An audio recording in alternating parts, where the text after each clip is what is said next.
నమస్తే సార్. ఎలా ఉన్నారు? Am good. Okay. Sir, municipal elections ఎలా జరుగుతున్నాయి? చాలా బ్రహ్మాండంగా ఉంది. ముఖ్యంగా నా దేవరకద్ర నియోజకవర్గంలో 3 మున్సిపాలిటీస్ ఉన్నాయి. ఒకటి భూత్పూరు, దేవరకద్ర, అలాగే కొత్తకోట. 3 మున్సిపాలిటీస్లో మొత్తము 37 వార్డ్స్ ఉన్నాయి. కొత్తకోటలో 15 వార్డ్స్, భూత్పూర్లో 10 వార్డ్స్, అదేవిధంగా దేవరకద్రలో 12 వార్డ్స్. సో ఈ 37 వార్డ్స్లలో కూడా మేము ఆల్రెడీ క్యాండిడేట్స్ను కాంగ్రెస్ తరఫున సెలెక్ట్ చేయడం జరిగింది. వాళ్ళంతా కూడా బ్రహ్మాండంగా ప్రచారం చేసుకుంటూ ఉన్నారు. మాకు పూర్తి నమ్మకం ఉంది. మొత్తం 3 మున్సిపాలిటీలలో కూడా 37 మంది కౌన్సిలర్లు కాంగ్రెస్ పార్టీ తరఫున నిలబెట్టిన వాళ్ళందరూ కూడా భారీ మెజార్టీతో గెలవబోతూ ఉన్నారు. సో ముఖ్యంగా దానికి ప్రధాన కారణం ఈరోజు మా ప్రజాప్రభుత్వం గౌరవ ముఖ్యమంత్రి రేవంత్ రెడ్డి గారి నేతృత్వంలో మేము ప్రజలకు ఇచ్చిన మాట నిలబెట్టుకొని ముందుకు పోతూ ఉన్నాం. ముఖ్యంగా సంక్షేమ పథకాల విషయంలో కానివ్వండి, అదేవిధంగా మున్సిపాలిటీస్ అభివృద్ధి విషయంలో కూడా ఎక్కడ కాంప్రమైజ్ కాకుండా గతంలో పూర్తిగా నిర్లక్ష్యానికి గురైన మున్సిపాలిటీస్ను ఇప్పుడు పెద్ద ఎత్తున అభివృద్ధి చేస్తూ ఉన్నాం.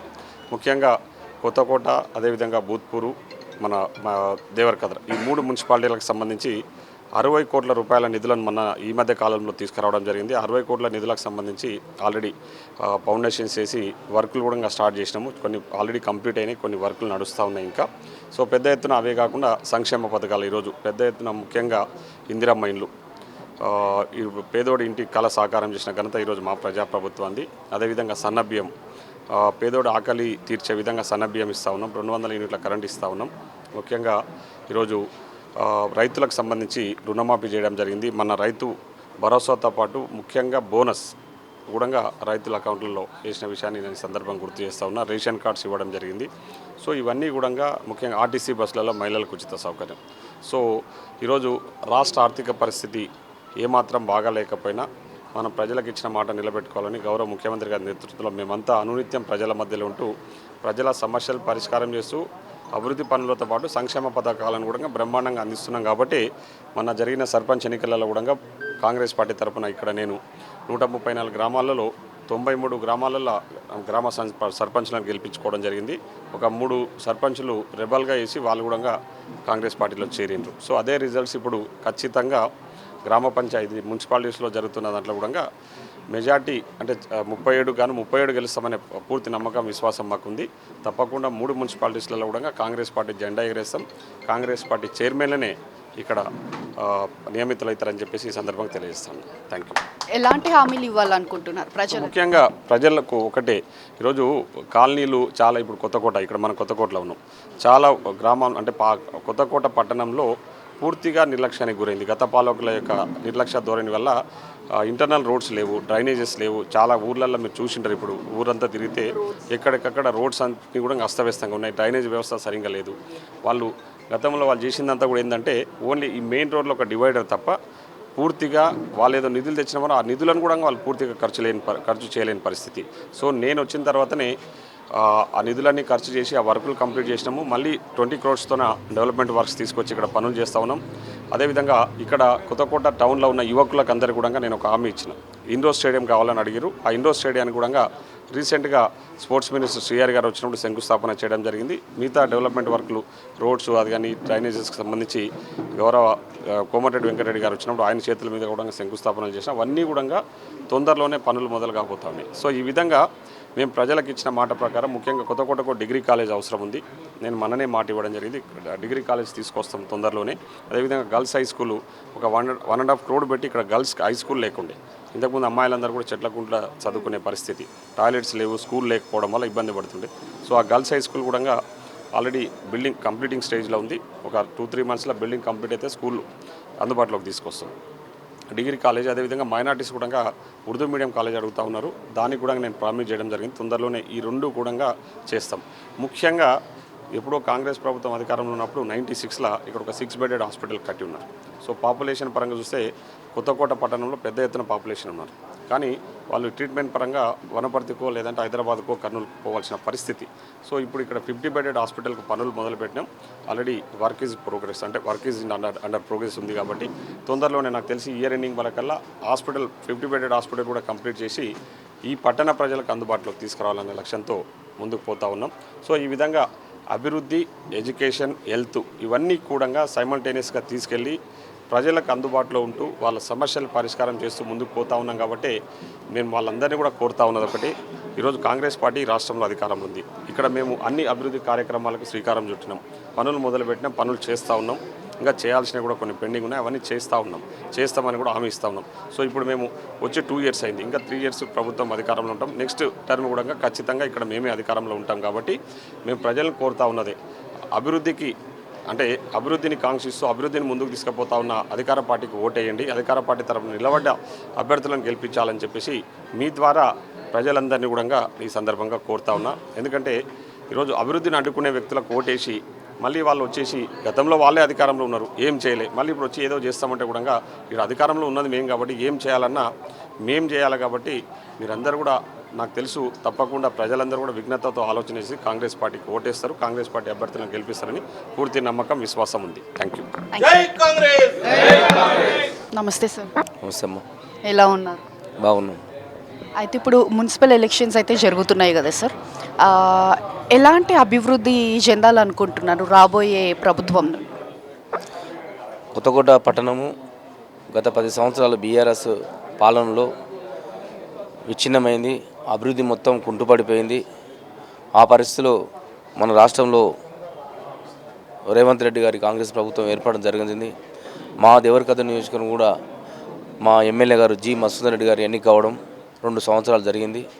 ఆ 2 సంవత్సరాల్లో ఈ యొక్క పట్టణానికి దాదాపుగా 19 కోట్ల రూపాయలు అభివృద్ధి పనుల నిమిత్తం తీసుకొచ్చి ఈరోజు కొత్తకోట పట్టణాన్ని ఒక తలమానికంగా ఏర్పాటు చేయబోతున్న సందర్భంలో కొత్తకోట ప్రజలంతా కూడా కాంగ్రెస్ పాలక మండలి ఉండాలని అత్యుత్సాహంగా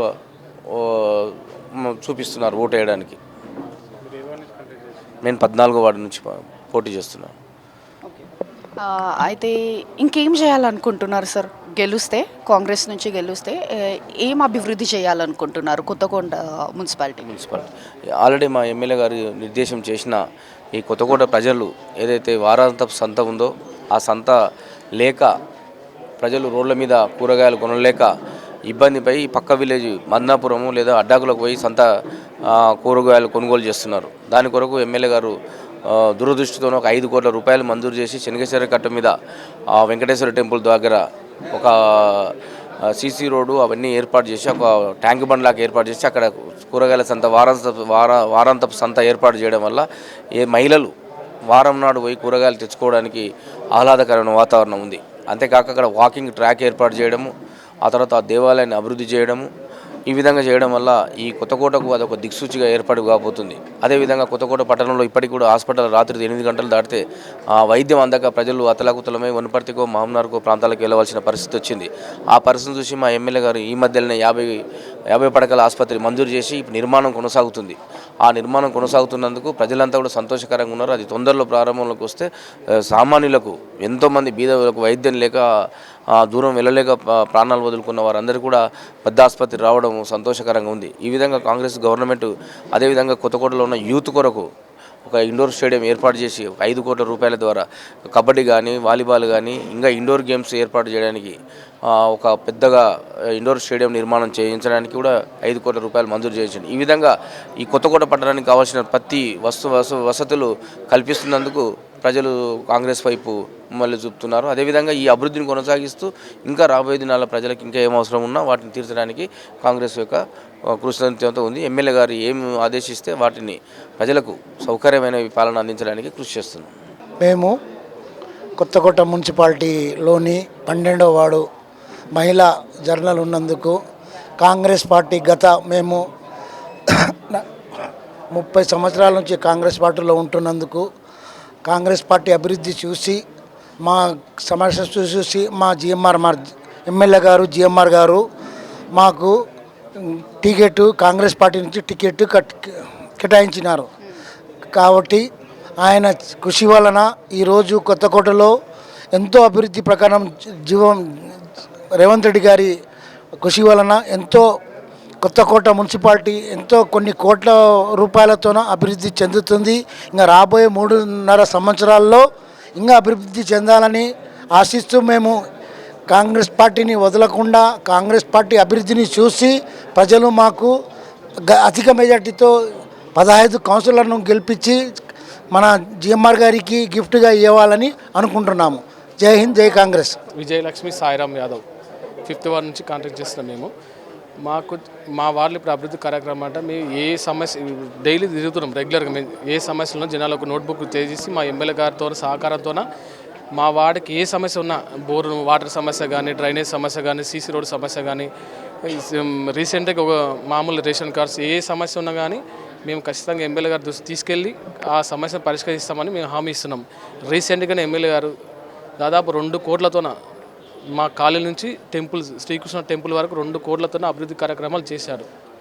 దాంతోపాటు కొత్తకోటలో 50 పడకల ఆసుపత్రి నిర్మాణం జరుగుతుంది. మీ ఇంతకుముందుకు ఏం చేసిన హాస్పిటల్ కావాలంటే వనపర్తి కన్నా పోతుంటుంది, లేకుంటే హైదరాబాద్ కన్నా పోవాలి. ఇప్పుడు మాకు జిఎంఆర్ వచ్చిన తర్వాత మాకు దాదాపు 6 కోట్లతోన 50 పడకల ఆసుపత్రి నిర్మాణం ప్రజెంట్ జరుగుతుంది. మా అంటే ఒక 5 నెలలు 6 నెలల్లో అయిపోతుంది. అదేవిధంగా సంత బజార్ దాదాపు కొన్ని సంవత్సరాల నుంచి సంత బజార్లో చాలా ఇష్యూస్ ఉన్నాయి. అంటే రోడ్డు పక్కన ఇబ్బంది. ఇప్పుడు దాదాపు 6 కోట్లతోన సంత బజార్ శనివారి కట్ట నుంచి మన వెంకటగిరి టెంపుల్ వరకు పెద్దగా మార్కెట్ అన్ని ఉదయం నుంచి సాయంత్రం వరకు అన్ని రకాల రోడ్ అనేది ఇంపార్టెంట్. మెయిన్ రోడే కదా, ట్రాఫిక్ ఉదయం సెంటర్లో డివైడర్ చాలా ఇబ్బంది ఉన్నాయి. ఆ విషయాలు అన్నగారితో మాట్లాడి అన్నీ చేసినాం. డివైడర్ సమస్య త్వరలో తీరిపోతుంది.